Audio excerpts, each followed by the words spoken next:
Hello and welcome to One Credit Chats, a podcast where I talk to people about shoot 'em ups. Though today we may also be talking about the other kind of Toho, and that's because my guest for today is CEO, kaiju expert, the Gojiguy himself, Mr. Alex Rushdy. Welcome to the show. Thank you. Long-time listener, first-time caller. Now, Alex, before we talk about anything else, I gotta ask, is it true that you own 98 copies of Godzilla 1998 on VHS?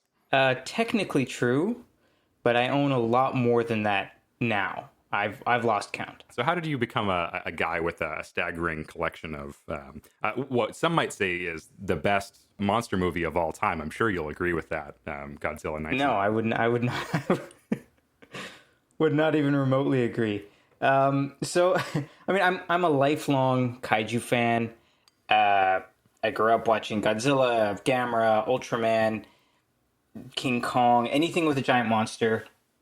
I was finding it and watching it, and this is like something that I'm very well known for. I mean, my name Gojiguy comes from Gojira, right? From Godzilla. Mm-hmm. It was well known that even as a kid, I didn't like the 1998 Matthew Broderick Godzilla movie.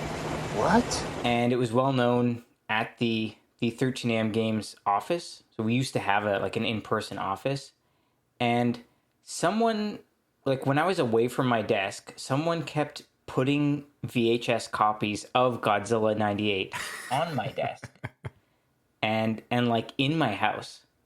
And I couldn't figure out who it was. And at this point I had like maybe 4 or 5 copies. And I was like, well, the only way, and like I knew that whoever was doing this to irritate me because I don't like the movie and because it's funny.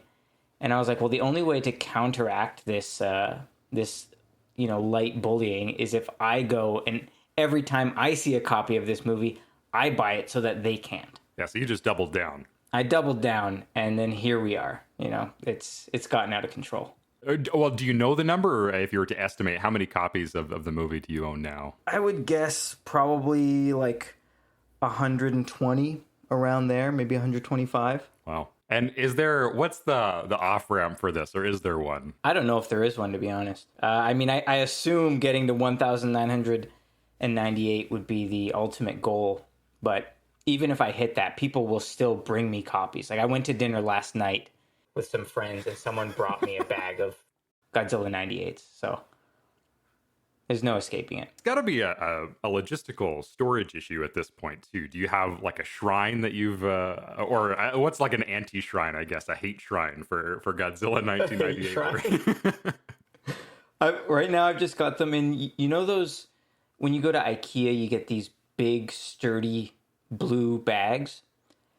I've got a couple of those just filled to the brim with tapes in the garage.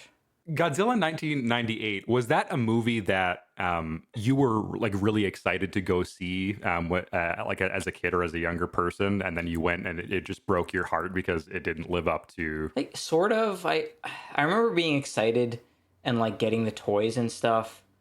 I don't remember going to see the movie in theaters. Maybe I was a little too young, or maybe I just thought it looked scary. But I remember getting it on video and finally watching it and being like, what the hell? Like, he died? Like, they killed Godzilla? Like, Godzilla's supposed to be the strongest thing around, and they just shoot a couple missiles at him and he's done? Yeah, I wasn't happy with it. It didn't hit the notes that I wanted a Godzilla movie to hit. Yeah. Didn't even resonate as a kid. I still bought the toys though, so I mean, there's that. I think the monster looks cool, but doesn't look like Godzilla. Yeah, I agree. I think the movie itself is maybe a little bit overhated for what it is, but I think they put Godzilla on the cover of it, so it's gonna take flack for not really being a Godzilla movie. Yeah, exactly. Where did your love for kaijus and big monsters, Godzilla, all start with? Do you remember the first movie that you watched? Yeah, I mean, it stemmed from a love of dinosaurs. I loved dinosaurs as a kid. I was a total dino-obsessed child. I could name all the ones that existed and all that stuff. And I went to, there was a Canadian retail store called Zellers. Yeah. That no longer exists. Mm-hmm. But, you know, they had these Godzilla toys, and I was there with my babysitter, and I saw these Godzilla toys, and I was like, what dinosaur is this? I've never heard of this dinosaur. And she was like, oh, this isn't a dinosaur, this is Godzilla. and like that's his friend, that's his enemy, and I was just like, what? You're telling me that there's a dinosaur that's like way bigger and can breathe fire breath and like looks really cool? And she was like, yeah, I'll show you some of the movies. And so we rented, I think it was either the very first one or Godzilla's Revenge, and after that, like that's set in motion the rest of my life. I became immediately obsessed and tracked down every VHS I could find. How does your life intersect with kaijus and big monsters now? Well, I mean, in general, it gave me an appreciation for film. It definitely drew me to Japanese pop culture and Japanese culture in general. And obviously, most recently, in my day job at 13am Games, we released a game called Dawn of the Monsters, which is a kind of a kaiju beat 'em up with like some RPG elements and things like that. So Today, their fight for the Earth begins. you know, you get to go around and smash cities and beat up tons of monsters with a friend or by yourself. And that's like, you know, a culmination, I guess, of a lot of kaiju media I've consumed. That's Dawn of the Monsters, I think, for our listeners at home, is available with a Crunchyroll subscription. Is that right? Yeah, I mean, you can get it on mobile with a Crunchyroll subscription. So if you have that, you may already have it. Otherwise, it's on Switch, PlayStation, Xbox, Steam. Because now we're talking about video games. So you're the CEO of 13am Games, an indie dev studio that has made games like Runbow, Double Cross, Dawn of the Monsters, Missile Command Delta. How did you get started with, I guess, game development? But before we get to that, how did you get interested in video games to start with? As a kid, I didn't actually have a game console until maybe like 9 or 10 years old. But I would go over to friends' places and they would have Super Nintendos and Sega Genesis and things like that. And growing up in a small town, there wasn't a lot arcade-wise, but we would travel and we'd go down to Edmonton and go to the West Edmonton Mall, which had a huge arcade, a Palladium. And anytime that, like, my parents loved to travel, anytime that we were traveling anywhere, if there was an arcade, I would like beg them to let me go. And so from a pretty young age, I was pretty enamored by arcade games. And then eventually I got a hand-me-down Super Nintendo from our neighbor and a Game Boy Color. And that was like, I got it at a time, like I got a Super Nintendo when other kids were getting like N64s and like GameCubes and stuff. So Super Nintendo games were really cheap. And I could find them at video stores for pretty cheap and use my allowance to pick up all sorts of games. And I played some really cool, a lot of arcade ports and stuff like that, but all sorts of games, fighting games. And then from there, I kind of just stuck with it. I got a GameCube and a Wii and a PS3, and I was always really into gaming, but definitely was always, I guess, informed by like arcade games. I always liked flashy action games. I wasn't so into strategy or RPGs. Not that I didn't like them, but I tended to gravitate towards those action titles. Was there a specific arcade action title that you can remember? Like, if you saw that in the arcade, you'd go and play that. I mean, from my early childhood, I remember being obsessed with Altered Beast. There was an Altered Beast cabinet in the laundromat of a campground that we used to go to every summer, and I would blow my allowance trying to beat that game. Yeah, it kind of scared me, but I loved it. I also played Wonder Boy in Monsterland, Rampage World Tour, Primal Rage. I guess that like monsters were definitely a big draw for me. Yeah, I was going to say Rampage, so you got a nice crossover there between the kaiju and the arcade action games. Yeah, 100%. When did you get into game development? So I got into game development kind of by accident, in the sense that I studied visual art and design, and then when it, like, I did that as like a undergrad diploma, and then I wanted to figure out what to do, and I was leaning towards going into film, and I actually ended up submitting like an application to a film school and to a postgrad game design program, because I always loved video games, but I was never really, like, I wasn't into programming or that kind of stuff. I was more into high level and creative endeavors. And so when I learned that game design was like its own thing, I was like, okay, well, maybe I'll apply to the program and see if I could get accepted. And I just said, like, whoever accepts, that's what I'll do. And I got into the post-grad game design program and met up with a bunch of other guys in my class. We made Runbow initially as a game jam game. We did not expect to actually release it, but we put enough work into it, and we were kind of encouraged enough, like it won some early awards and stuff, that we decided we were going to finish the game, and then we were going to go use it as a resume piece to get real jobs. And like Nintendo really dug it, and we released it, and it did well enough that we could keep being game developers. So it's kind of a weird, like, I say I'm a CEO of a game company, but like it was just because no one else wanted to be CEO. They were like, Alex, you can do this. Sure. So I kind of learned on the fly. Very, very indie spirit kind of thing. Runbow, by the way, I want to fanboy for a second because I really, my friends and I played that on the Wii U quite a bit back after it, like just after it first came out, and we really liked that game. Wow. It's an awesome couch co-op game that is now available on modern platforms too. So if you are looking for a really great, you can play it single player too, but a great couch co-op game to play with your friends, I would highly recommend it. Thank you. Yeah, that's you were one of the few Wii U people out there. One of the few people who purchased a Wii U, just in general.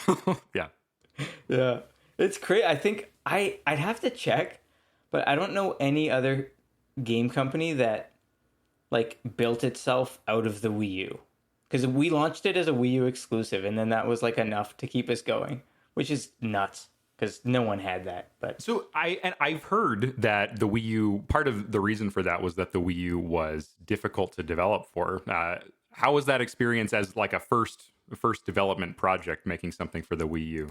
I guess you probably started making it for PC first before you made the Wii U version. But I mean, sort of, but we really developed it as a Wii U game. Like it didn't even come out on Steam until after the Wii U version, because we wanted to make sure it was optimized to run on Wii U and not have to, like, if we made it for PC and then ported it to Wii U, we were like, we don't know if that's going to work. So luckily we've got a pretty talented team, and we were quick learners because it was our first time working with any kind of like physical development kit. And the Wii U was a weird platform, but I don't know, it wasn't as bad as a lot of its rap, like that people give it in terms of development. Like it actually had a pretty good GPU, and we were able to do a lot. Like Runbow is a pretty graphically simple game, but running a bunch of, like, was it 9 fully independent controllable characters like at any time, and all the weird color mechanic stuff we were doing, and running it online, that was a fun journey, making our first game, a network multiplayer game. But like, it was, I guess we were young enough that we didn't mind. We were fine putting in those late nights to make it run. You have this first initial success with Runbow, and what happens next for the company? First thing is more Runbow. We did the DLC and a physical version, and then Microsoft wanted it on Games with Gold, and then we did PlayStation and Switch. But we in between that, there was a game called Pirate Pop Plus, developed by a solo dev over in Japan named Hawken, and he'd made this really cool game, and we wanted to try like publishing other people's games. Mm-hmm. So we brought that, and we made some changes to it with Hawken, and we ported it to 3DS, Wii U, and Steam and Switch. Once we did that, we started working on Double Cross, which is a bit of a weird game. It had started as something completely different and then not halfway, but partway through development, we found a game that was like similar to what we were making. It was going to involve like magnets and stuff like that. Okay. And so like that ended up being a really bizarre title. We got a publisher that helped us with it, but we kind of it was basically released unfinished. And our publisher didn't want to give us more money to finish it. So we were like, okay, we'll like patch it to finish it, but we're going to do the Xbox version ourselves and release that ourselves without you because you wouldn't pay us for it. Right. And so that version was finished on launch. But yeah, Double Cross was like a weird mix of platforming with a slingshot mechanic and like almost like a LucasArts adventure game. And then after Double Cross, we did some like work for hire stuff and some other projects, and then we got to work on Dawn of the Monsters. And for Dawn, we worked with Way Forward Technologies. They published the game, and we wanted to make a beat 'em up, but not quite a beat 'em up. Like it was as much inspired by character action games and even some stuff like Monster Hunter in a way. We wanted to make something that was uses the beat 'em up perspective, but was more of like a modern action game. So, it's like an 8-hour long game. But then after we completed that game with a fully voiced story and all that kind of stuff, we then made the arcade mode, which turns it back into an arcade game. So kind of came full circle there. Dawn of the Monsters, arcade style game about kaiju. Was that your pitch? Was that your idea that you brought to the rest of the team? Yeah, 100%. But it changed over its lifetime. It was originally going to be a fighting game, but it was really hard to get any publisher to want to do a fighting game. And we knew we needed a publisher to get enough money to do the project. So we pivoted to like a PvE experience, like as a scrolling beat 'em up, but with this structure of, multiple missions and augmenting your characters and, creating builds and stuff like that. And that worked. And the reason that we got it signed actually was because of the visuals. We built this kind of system to make it look almost like a living manga or like a living comic book with a lot of fancy shader work and spine animation, and that got it signed. And then is that where you guys still are now? Are you working on a DLC or follow-up support for that game, or have you moved on to another project? We've got another project. I mean, so after Dawn of the Monsters came out, then we did some patches and things, and then we also did the DLC, which has a fifth playable character and an arcade mode. And then after that, we ported it to mobile for Crunchyroll. And then after that, we did Missile Command Delta with which was like a work for hire thing with Mighty L and Atari. And then we've got a new project that we haven't announced yet, but we're starting like full production on it literally tomorrow. Exciting things coming down the pipe. And I promise we'll get to talking about shoot 'em ups eventually. But yeah, well, that's the thing is I'm a game dev, but I'm not yet a shoot 'em up dev. I love shmups, like I would say it's my favorite genre, but I haven't yet made one, mostly because of the financial risks of making a shmup. Like, sure, I remember the first GDC I attended, I was talking to some other developers from like a bunch of different studios, indie studios, and I think multiple people were like, "Oh man, never make a shmup, man. Like we've got no money. Like we made a shmup, we're in so much trouble." And I was like, "Oh, that sucks. I love shmups." It is hard to argue though. Like even the most recognizable, like name recognizable shmups are like they don't sell incredibly well. Yeah. And I mean, I think there is a way to make a shmup that's like cost effective to produce, but still high quality. Not just like, nothing against it. There's great indie shmups being made, but they certainly are made by like more hobbyist devs or like smaller indie teams, maybe like 3 or 4 people. And I think that there is a way to make shmups of like a little higher budget that would still make enough money, but it's kind of like threading a needle, and like no publisher is going to want to do that, so you kind of have to figure out a way to get all the money yourself. So once I crack the case I'll assemble a shmup crack team, and we'll make some really cool shmup. Awesome. Looking forward to it. I did want to ask quickly about Missile Command. So what was that like of kind of reimagining a classic arcade game and like a licensed property like Missile Command? It was interesting. I mean, so the way that Missile Command worked, I like full disclosure, I only worked on some of the initial pre-production for Missile Command, and I was on a different project. Okay. But I was there for that part, and Missile Command was also it was Atari and a company called Mighty Yell, and they kind of came up. Mighty Yell came up with the initial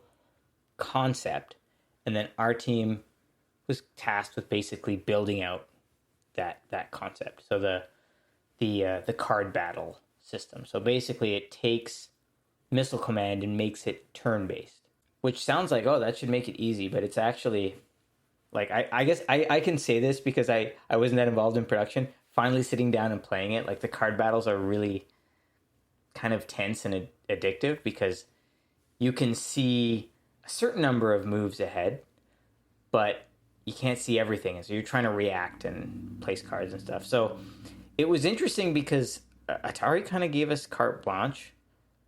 They did have some feedback on stuff, but like I love arcade games. I love classic games, but there was already an arcade style reboot of Missile Command from like a few years ago. And so I always think it's neat when you can take something and do something totally different with it. And I think it's just a matter of like gamers are more or less receptive to that as long as there's still something classic in that classic vein around. Like I remember when Nintendo launched Metroid Prime, they made sure to launch it alongside like a classic 2D Metroid. Mm-hmm. Even Metroid Prime ended up being really good, but no one, if it hadn't worked out, no one would be that angry because they go, "Oh, I'll just play the other Metroid that I like." Whereas when they did that again with Metroid Prime Federation Force, it didn't matter how good or bad Federation Force was. There hadn't been a Metroid in so long that everyone was just angry. They were just like, "What is this?" So it was cool with Missile Command to do something totally unique. Okay, well, so we've talked a little bit about your history with big monsters, guys in rubber suits. We've talked a little bit about your game dev journey. So let's talk about the thing that you actually initially got into contact with me about, which was Darius. Or actually, this is the first point. Do you say Darius or Darius? Because I hear both. So if I'm speaking English, I say Darius. Okay. If I'm in Japan, I'll say Darius. Darius. Okay. So I kind of like code switch, I guess. Gotcha. But like I default to Darius because when I first saw it, I hadn't heard anyone say Darius. So I didn't know that. So Darius, that's in Japanese. That's how people say it, is Darius. Yeah. Okay. You wanted to talk about Darius, and I see on your YouTube channel, Control All Monsters, you have lots of videos posted about Darius. So let's talk about that. How did you get started with that franchise? So it's kind of interesting because the way I got involved with it is kind of how I first got involved with taking shmups seriously. Okay. Because, like, not to go all the way back through my complete gaming history, but I was always tangentially interested in shmups. I would play them casually. I thought they were fun. I thought they were really hard. And, as I was interested in like Japanese stuff, I would often import games. And I like gaming, so I'd import games. And a lot of times, some of the safest games to import ended up being shmups. And there were also quite a few shmups that we never got, right? So, which is kind of unfortunate, but at least through importing, I was able to find them.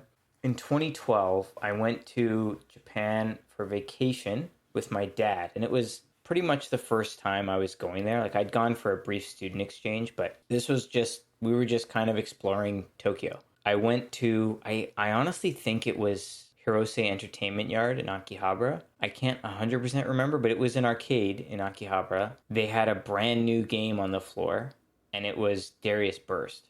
And I was like, what? Like, this looks nuts. I didn't know they were still making, like, arcade-style shoot-em-ups. I gotta try this. And so I sat down and put in my 100 yen. I was like, oh, this will be fun, but I'm not gonna do well. I'll probably die in the first stage because I'm not good at these games. The game started, it was like an audio-visual... I mean, it's insane. I don't know if you've sat down at a real Darius Burst cab, but when they're tuned correctly, they shake your whole body. You know, actually, so I live in Regina in Saskatchewan. The only shmup arcade cabinet I think actually in the entire province there's one Darius Burst cabinet randomly in like a discount movie theater here in Regina. So it's the only shmup that I've ever played on actual hardware before is Darius Burst. Well, Darius Burst X, I guess. So the more recent. Yeah. That's awesome. So you know what I'm talking about. Like when it can like reverberate in your chest. It's incredible. Yeah, it's great. So I played that, and I remember I beat the first boss. I beat the Night Fossil, and I got a decent amount of way into the second stage, and I was like, oh, like that wasn't so bad. Like I thought this would be kind of painful because shmups can be like some of the other shmups in Hay are brutal if you don't know what you're doing. And I was like, that was actually pretty cool, and I loved the visuals. Like the giant fish to me was way more interesting than just spaceships or anime girls or whatever. Because I was like, oh, it's like an alien. And then I didn't touch it again for a long time. I went to Japan for work to go to Tokyo Game Show in 2019. And I went to a different arcade called Kawasaki Warehouse, which no longer exists, unfortunately. But they had an original Darius cab in there. And it was in a unique way.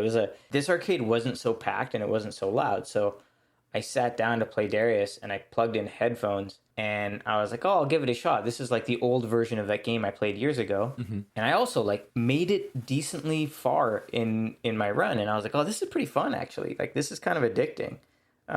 It's tough, but I'm enjoying this way more than I thought I would. I haven't seen the original Darius cab before. Is it a multi-monitor setup as well? It is. It's got 3 monitors. Okay. 2 of them are reflected via mirrors so that it's got a seamless, quote unquote seamless setup. And then it's got the bench, and it does have a subwoofer that kind of rattles your ass. Cool. Not as strong as Darius Burst, but still a pretty cool effect. Mm-hmm. In 2019, Taito released, I think it was earlier in the year, because that would have been in September. They released the Darius Cosmic Collection for Switch, but you couldn't download it. I remember when they announced it, I was like, oh, I'd give that a shot, but you couldn't download it. It wasn't on the eShop. It was only a physical copy.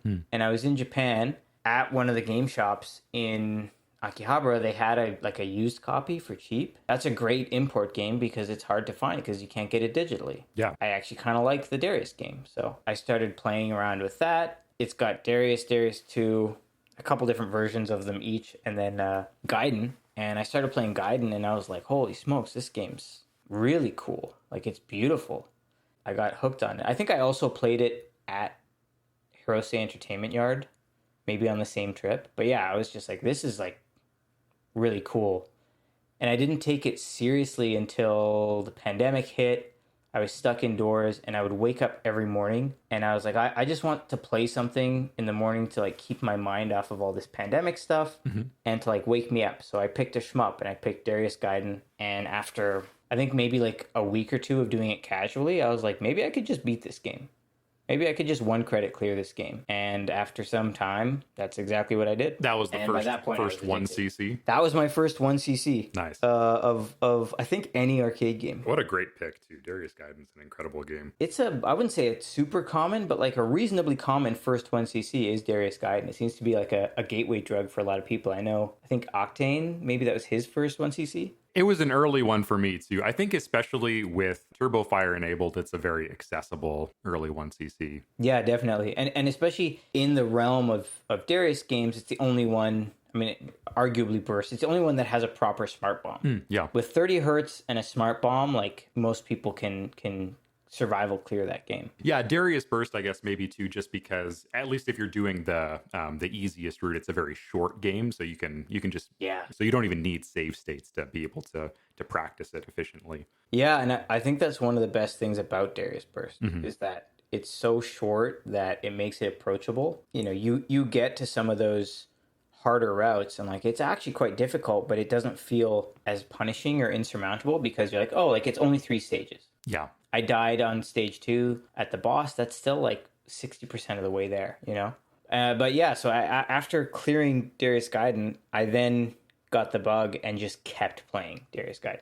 I cleared it, and then I uploaded that clear to YouTube, And I wanted to show people, you can clear this game. Look at this messy clear that I just did. I died, I bombed, whatever. Like, you can do this too. And after doing that, I was like, okay, I want to do it without dying. And then after I cleared, it was all the same route, the V route, ACEHLQV. And after I did it without dying, then I was like, okay, I need to do it without dying and without bombing. And then after that, I was like, okay, I need to do it without dying, without bombing, and getting every single captain capture. And then I think by that point, Darius was coming out for the Switch, and I was like, oh, I gotta get that. That game looks nuts. And then I was off to the races with that. And then I've just been, and then Darius Burst ACEX came out, which was like a really good port, or ACEX Plus, which is a really good port of that. And then I even went back to clear Darius Old. I did a couple of routes on that, so I just keep playing Darius games. And it's kind of bad because I like it so much that I want to clear some other shmups, but I keep coming back to Darius. That's really interesting to me. I was talking to Chris from the Hidden Fortress recently, and we were both kind of commiserating over the fact that, like, there are games that I think we'd kind of like to explore more deeply, but we're just so addicted to getting new 1cc's in games that we haven't really stuck with one game and gone back to it. So that's interesting for me to hear that the first 1cc that you got, like, your instinct was just to keep on playing that game more. And so did you successfully no miss, no bomb Darius Gaiden then before, like, going to the next game? I don't remember if I did it in that order. I mean, I know that I kept wanting to play Darius Gaiden. I definitely did the no miss. I did Shmup Slam 3, I think. And I did the live run where I did a no miss, no bomb. I didn't get every captain, but I did the no miss, no bomb live. And then I think at that point I was like, oh, Crimson Clover came out, and I did the novice clear on that. And then maybe Mushihime-sama. I also haven't uploaded some of the clears, which I should do. I definitely did. I did G Darius. I got the clear in that, and then I think I went back to Darius Gaiden. So I was still clearing other games, but I definitely had this. I was definitely hopping from like Darius game to Darius game. And then now I'm at the point where, I've got other games that I'm clearing, and I've done some like cave clears and things like that, and other games I've been interested in. But I've also been going back to Darius Gaiden and G Darius. Those are probably my two favorites, and like which one is my favorite Darius game like changes depending on, I guess, how I'm feeling. Recently I've been playing a lot of Gaiden, but I want to get back to playing G and playing some G Darius version 2, which is like the much harder revision version. Do you have a current goal that you're working towards in either of those games? I do. In recently, I made the irresponsible decision to purchase a candy cabinet. I found one for a decent price locally, and I got the Taito F3 multi-board, so I could play Darius Gaiden on a PCB. Wow! And I've been playing that. And that's kind of one of the things that really got me back into playing Gaiden, because over the summer I was playing G Darius. I was doing the Omicron route and trying to optimize that. So fighting Great Thing, the big sperm whale. Okay. So I got back into playing Gaiden, and I was like, okay, well, I should... I already did the no miss, no bomb of the V route. I should increase my score on that a little bit, because I think my score was like 10,300,000, and so I did another run to shake off the rust to get to 10,900,000. And then I was like, okay, I'm going to do the V dash route, which is the all bottom route. It's like the quote unquote canon story ending of the game. I did that and I had a blast because I actually haven't done all the routes in Gaiden. And now my goal is to reach 12 million on the V route, because I'm at the point where I can like see where I can get those remaining points. I'm not at the point yet where like, with like Rastan or some of the other like super players where you want to be maxing out rank to get as much score as possible. I'm trying to manage rank to get 12 million. So without getting too into the weeds, like, Rastan I think did on the podcast talking about the rank of the game, but using 30 hertz auto and picking up all the power-ups will just keep increasing the rank and making things more difficult. So I'm trying to like manage that specifically so I can still milk the bosses for points, but also get all the captain catchers. So that's where I'm at with Gaiden. And then for G, I want to clear some more routes on version 2, but I also want to get higher up in the leaderboards, because on G Darius 1, I got pretty high in the leaderboards on Switch. I want to say like top 20 for my route. Wow. But I want to get higher, and I want to play the rest of the routes. So I did the Omicron route with Great Thing, and I want to try to score that more because that's like a really good scoring route. But on Darius version 2, I got to like top 6 just because I don't think many people play that game. I'm kind of tempted to just focus on V2 and see how high a score I can get because, I don't know, if I can get like a Western record in V2, that would be funny just because there's not enough people playing it. Go for it. I guess that's maybe the thing about Darius is that because there's so many different routes and different ways that you can play it, it kind of is multiple games just in itself. You can experience it in a lot of different ways. You can get more mileage out of it in some ways than you can with other games. Yeah, definitely. And I think even you mentioned this on the difficulty list. Some of the Darius games are split up by route. Oh yeah, totally. Yeah, and some of them are drastically different too between different routes. Yeah, we can definitely talk more about Darius. There is a note that I had made because I was curious if if you were aware of this, but also what you thought about it. There is another YouTuber who has the handle Gojiguy, but he has the handle Gojiguy with 2 Y's, and he also makes videos about kaijus and monsters. What are your thoughts about that? I actually met him. Really? Believe it or not. Yeah, because like I have the handle Gojiguy from like way back when I first started making internet accounts on the internet. But depending on the social media platform, I have to change how I spell it. So sometimes it's Goji-guy or Goji_guy or _Gojiguy. Most of the time, if there's another Gojiguy, the account is just fully inactive. Like someone made the account and then didn't do anything with it. But this guy Gojiguy with 2 Y's, he's like a content creator in the kaiju space. And we actually did like a collaboration with him because I've got a different company that makes toys called Seismic Toys, and we make kaiju toys. Yeah, we haven't even talked about that yet. Oh yeah, the rabbit hole goes deep. Yeah. But he reached out to us and was like, "Hey, can I do a giveaway and like a collaboration with you guys?" Really nice kid. What happened to him though is his name used to be Godzilla Guy. And then I think he got an angry letter from Toho, not the shmups. Yeah, right. Yeah, the other Toho. And he had to change it, so he made it Gojiguy with 2 Y's. And I was like, "Well, welcome to the club, man. Like, welcome to the Gojiguy club." Interesting. Let's talk about Seismic Toys. What is that? What do you do with them? So, Seismic Toys is an independent soft vinyl toy company that I co-run with my buddy Chris. I mean, basically, we, attending kaiju conventions. We've amassed pretty big collections of kaiju figures and soft vinyl toys, which are like the traditional classic Japanese style of toys. They're quite colorful and cartoony. Some of them are quite old as well, like from the 70s and stuff. We'd amassed these big collections, and we had a bunch of stuff we didn't want anymore, so we got like a dealer's table at G-Fest, which is a Godzilla convention, and we had our collections of stuff that we were getting rid of, but we also were like, well, if we've got a table and we know some people who are also getting rid of stuff, we'll just buy their collections and then sell them at the table. We ended up doing really well doing that. And so we did it for a couple of years, and then we kept making a half joke saying like, oh, we should make our own toy one day. Yeah, that would be really cool. And when 13am started working on Dawn of the Monsters, we had some marketing budget, and I reached out to Chris and I was like, hey, do you want to make a toy of like Megadon, like the guy, the main monster from Dawn of the Monsters?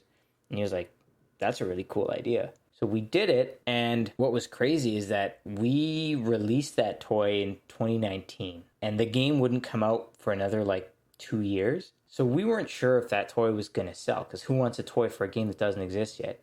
And it, sold out. So wow, we were surprised, yeah. And we've just kept at it since. Since then, we've done Ultraman. We got the license for Ultraman, Astro Boy, and some other cool properties that are coming out. So that's kind of like a side hustle. That's a bit of a passion project because we do it because we like these figures and we like designing and making them. But it also happens to be on a good day a decent income. Of course, with all the tariff nonsense, it can also be a real headache. Yeah, sure. But that's just how it is sometimes, I guess. Walk me through the process of going from an idea for a toy to a finished product. What is it that you have to do? What's the first step? Well, the first step, I mean, if you're working with a licensed toy, you got to secure the license. So you got to contact the licensor, draft up an agreement. Usually you have to pay a minimum guarantee. Okay. And then you've got to come up with a drawing, an idea, concept of what you want to do. And once you've got that drawing, Then you do like a turnaround drawing. So you draw it from the side, you draw it from the front, you draw it from the back. You get it approved if you're working with a license. And then you sculpt it. So I've got a visual art background, but I'm not a sculptor. And I'm certainly not a digital sculptor. I've never done that. So we usually work with someone. They do a digital sculpt, and then we send that to a factory over in Asia.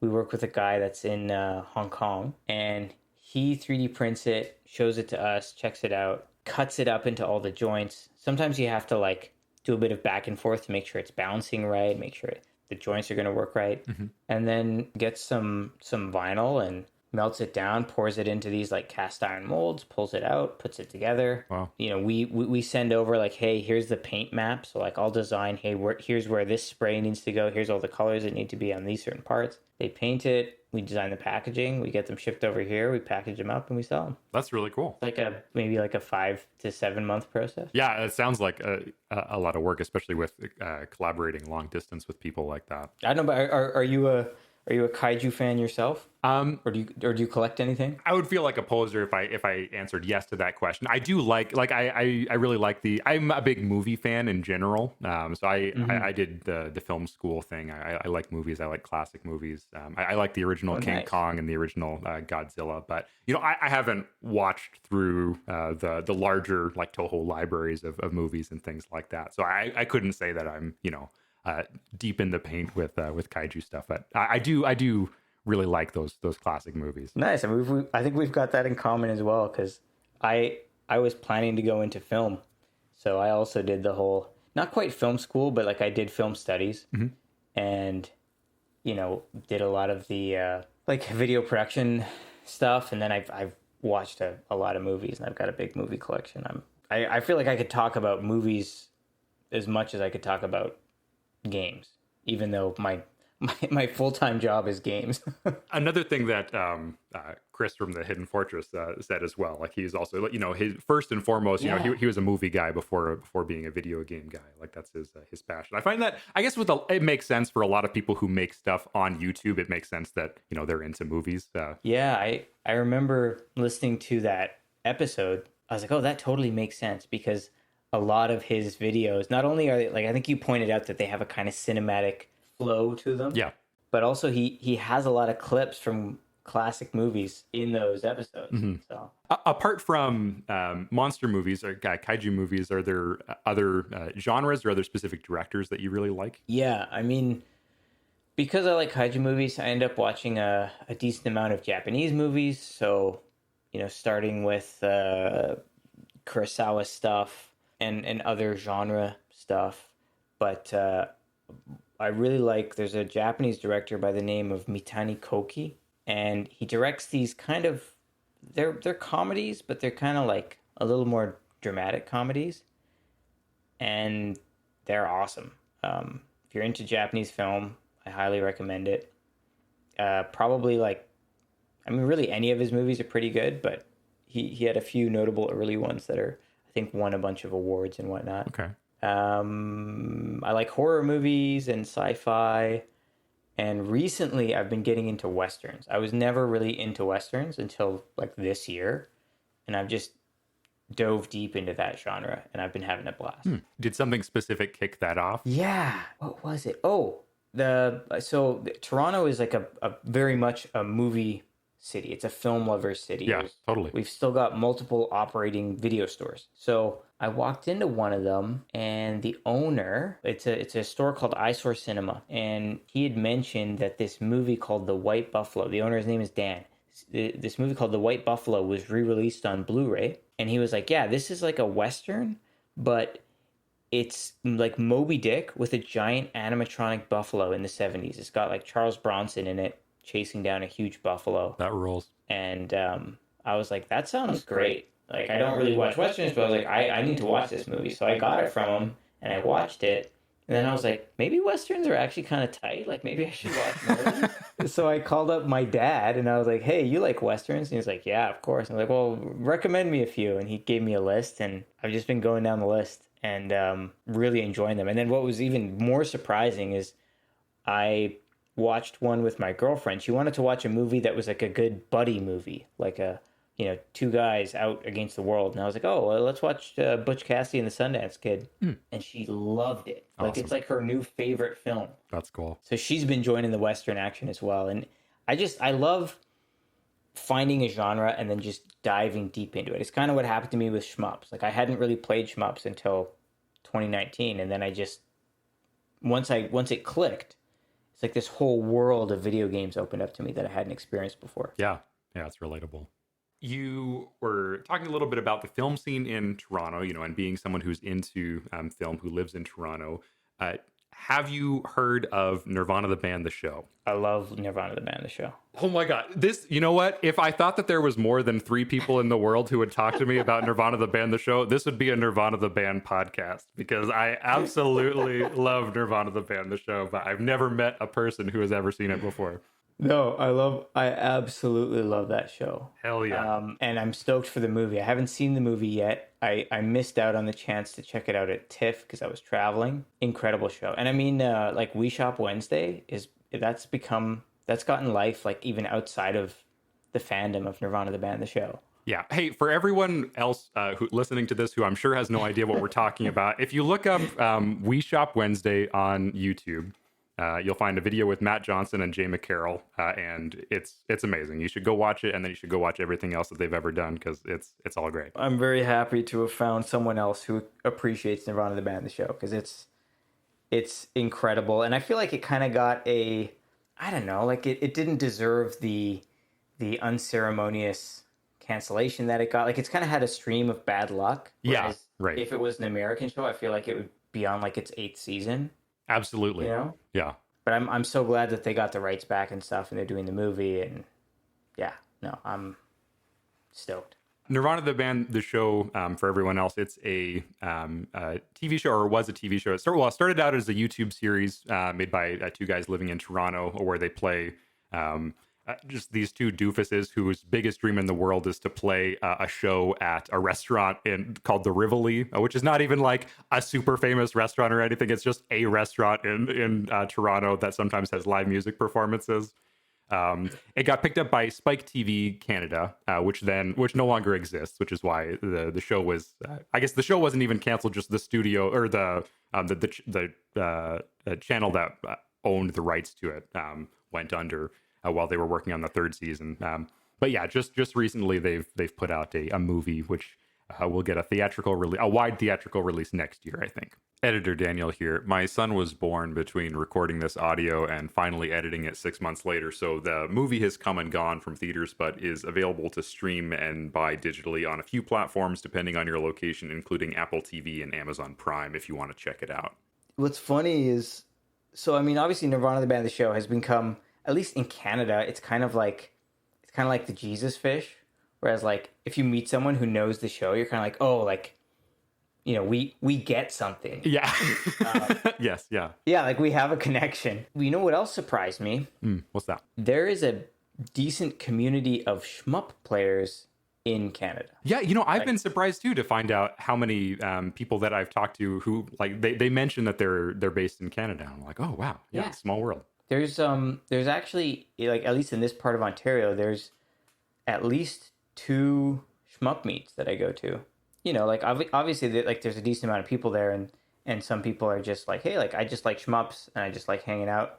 And then there's some people who are like, yeah, I've got like world records in XYZ. Like, that's cool. So you've been to shmup meets in the Toronto area before? Yeah. What are those like? What happens at a shmup meet? I mean, basically, people hang out, play shmups. At the one that I go to, like, there's also a pretty decent community of just like arcade players and collectors in this part of the country. Okay. So, typically people have a cabinet or 2, and they might be running a main PC or like a Mister, or sometimes even PCBs. And people hang out, play games together, chat. We watch streams or shmup events going on. Sometimes we even play non-shmup games, like fighting games or puzzle games or stuff like that, and order pizza. And they're pretty chill. They're pretty relaxed. It's just kind of people with the same hobby getting together to hang out, and Sometimes there's even players who show up and they're like, I'm really new to shmups, but like I'm friends with some of the people here and I want to learn. And then they'll just like sit down and be like, show me how to play this game. And I'm like, okay, well, we're going to run a clinic on death smiles tonight. That's so We'll cool. just sit down and be like, okay, here's what you want to do in this stage. Like, here's the difficulty you want to map to each thing. That sounds amazing. And amazing that there are enough people who are able to find each other in Toronto to put something like that together that are into shmups. Yeah, yeah. I mean, it's just lucky because I joined the Arcade Projects forums, or was it that, or the Killer List of Video Games forums? Because when I got my arcade cabinet, I had a few questions, and I was like, okay, this is the best place to go, or is one of these forums. And I introduced myself, and I said, hey, like I'm from like the Toronto area, and then a bunch of people were like, oh yeah, me too. Like I'm over in Hamilton, or I'm over in Scarborough. Yeah, there's just like a community here, but it's not as, like it's kind of scattered across a bunch of different websites and people who have each other's numbers and things like that. And there's also a decent number of arcades here, like mostly barcades. So I think that kind of helps because a lot of the games at those arcades are from local collectors. Are there many shmup cabs at any of those arcades? Not a ton. I mean, there's some barcades that so there's one barcade in Toronto proper called Antisocial Pinball. They've got an EXA, and the EXA has Oh wow. Akatablu Type R and SDOJ. Yeah, which is pretty cool that they've got that running. There's also like a lot of these places will have multicades of varying quality, running stuff. So like if there's a Neo Geo multicade, then those are typically like genuine hardware, and you could play stuff like Zblade or Blazing Star. But then there's some that have like Pandora's boxes, so like you can try to play Mushihime-sama on the Pandora's box, but it runs like garbage, so it's not the most exciting to experience. And there's an arcade in Whitby that has a Raiden cab, but for some reason the buttons on the cabinet like to shoot are these like giant, the kind of buttons you'd see on like Redemption arcade games, like big button. It's those kind of buttons on it. I have no idea why. Weird. It's some weird cabinet, but it's a genuine PCB. Huh. Of original Raiden? Yeah. So you mentioned that you recently bought a cab. Do you collect other hardware stuff? You seem like the kind of person that collects memorabilia and that kind of thing. Do you have a shmup collection, a physical collection? I definitely do. And again, most of this started with 2019 or end of 2019, start of the pandemic. I've got a decent shmup collection. I've got a lot of them on Switch and PS4, and then I've got some ones for like I've got a decent amount of Sega Genesis shmups, some for PS2, a good number for PS1. The PS1 actually has a pretty good library of stuff. And then I'm trying to remember what else I've got. I've only got like one genuine PCB, which is Darius version 2. Mm-hmm. Yeah, I've got some like weird, like I've got Darius Burst, like I've got a t-shirt and a fan that was given to me by one of the Darius Burst super players in Japan. I got to meet up with him one year. Oh, that's so cool. And yeah, it was great because his name's T8884, and he's in the STG Rev Discord, and he's also on Twitter. And I reached out to him being like, hey, I'm coming to Japan. I'd love to meet you and hang out and play Darius. And he's like, yes, please. Like, let's do this. And we got to play Darius Burst together with another player who has like one of the world records on one of the hardest routes of the game. And it was a blast just hanging out, playing through Darius Burst co-op, which I hadn't done yet. Playing that game co-op with people who know how to play it is unlike anything I've played in a shmup. It's so cool. It's like designed for co-op. There's so much of that in shmups. Like almost every shmup does have a co-op mode, but or even up to 4 players in some games. And that's a big piece that I think, like I've never played a shmup with another person because I've never met another person who would be who would be willing to sit down and play a shmup with me. But that's a whole other world of shoot 'em ups that I would love to explore. I think that would be such a cool experience, especially something like Ikaruga, or like you said, like Darius Burst that feels designed for multiple people. Well, if you're ever in the Toronto area, we'll make it happen. I really feel like I missed the boat because I used to live. I was born in Ontario. I used to live in Toronto. But I wasn't into shmups at the time. But and I moved to the middle of nowhere where nobody's into shmups here except for those the guys who made Cuphead. They're from around here. I guess they're probably into shmups. Oh, yeah. Yeah. That's true.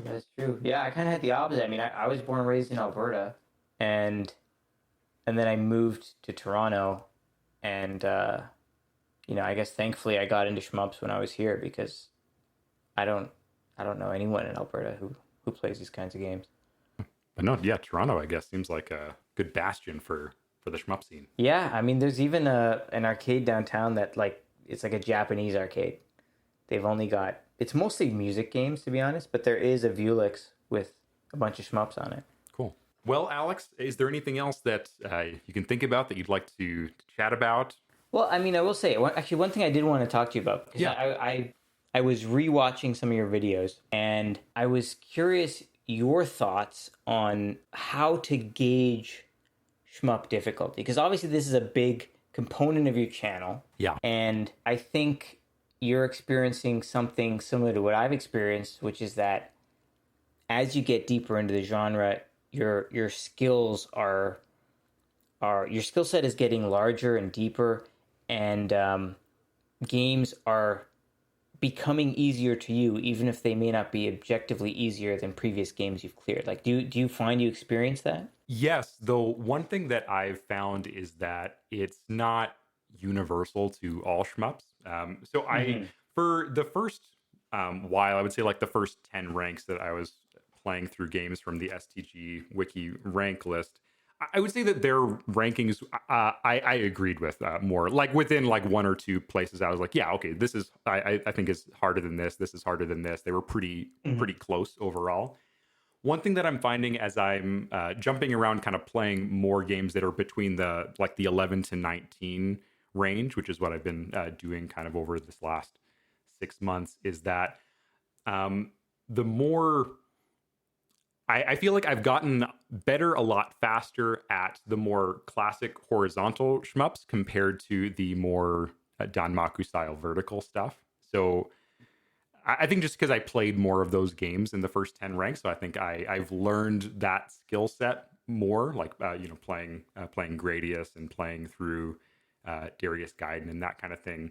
So something like what have I been playing recently? I was playing Parodius, which is another Konami game. I would like fairly similar to Gradius, and I was finding that a lot easier than Mushihibi-sama, which most people would say like, oh yeah, that's a great beginner cave shmup. Like Mushi is a good beginner game, but like I was finding that way harder than some of these other games, even ones that were ranked higher. I think just because I've played fewer of them. Like the only cave game that I've won CC'd still is Death Smiles, which is like kind of their one game that doesn't really fit I guess they have a couple of horizontal games, but the one that doesn't really fit the mold. So I think that list is a general guide for ranking difficulty. I would say is more or less, I found it to be accurate as long as you're gauging similar types of games. But you have to learn different subgenres of shmup and develop that skill separately. So like if you're really good at Gradius, then you're not necessarily gonna be equally good at the same level of difficulty of something like a Doranpachi or something like that. Yeah, definitely. I think there are some universal skills, but there's definitely some that are specialized to certain types of games. Because I kind of feel the same way. Because I started off playing a lot of horizontals, just not even by choice, just by chance, I guess. And then moving into I've been playing Gun Frontier, and I feel like I'm almost relearning how to play certain elements of shmups. It's a very different experience. It's always a bit of a struggle when someone asks me, oh, like what's a good shmup to recommend as a beginner? Because if I look at, hey, it took me this many hours to clear this game and this many hours to clear this game, like obviously some of the more recent clears have been way quicker than some of my initial ones, but it doesn't mean that they were easier.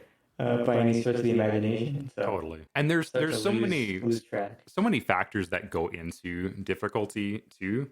Because something like Darius burst, that was for me a very quick 1cc, but a huge part of that was because it's so short. Like it wasn't necessarily that each individual minute of that game was that much easier than other games, kind of I would say of a similar difficulty, but because it's such a short game, like it's a 15-minute loop, it's just you can practice it so much more efficiently. So there are other things like that impact how hard the feat of getting a 1cc is versus how hard the minute to minute gameplay is of a specific game. Yeah, definitely. And are you playing Mushi right now? I've been jumping around a lot between different games recently. What I've I think stuck on, and I think I'm gonna stick with it until I get the clear, is Sorcerer Striker. Oh, nice. I forget the Japanese. I wouldn't be able to pronounce it properly anyways. but that game is rad. Have you played it before? Just like a little bit. I haven't really played it that much, but it's like classic Rising. Yeah, right. Yeah, so Rising's first game, and then I think one thing that I really like about shmups, and I think that makes me that attracts me to a game even more than just how good objectively the gameplay is if it has good theming. I think that's one reason that I liked Death Smile so much, was that it had a really strong sense of theme. And that's Sorcerer Striker does that too, where it's it's kind of like a steampunk Dungeons and Dragons fusion. It feels a lot like Chrono Trigger, sort of the aesthetic. And I really dig that about the game. And like the levels all feel very distinct. And the levels are mechanically different, not just visually different. Like the third level is you go into a dungeon and there's traps and stuff, just like if you're playing a D&D campaign. And I really love that kind of stuff where there's theming that's built into the mechanics as well. Yeah, 100. I mean, I think that's one of the most important things to giving me enough drive to want to clear something. And that's the reason I started with Darius. Yeah. Darius, another great example of that, where you have really strong theming. And also like Darius, it kind of gives you a great suggestion of a world and a story, even though it doesn't really present a story to you. I guess there are really short cutscenes, but there's good world building in Darius for as little as it explicitly gives to you. It makes you think about this universe in I think interesting ways. Yeah, definitely. Before we go, do you have anything that you want to plug? I guess check out my YouTube channel at Control All Monsters.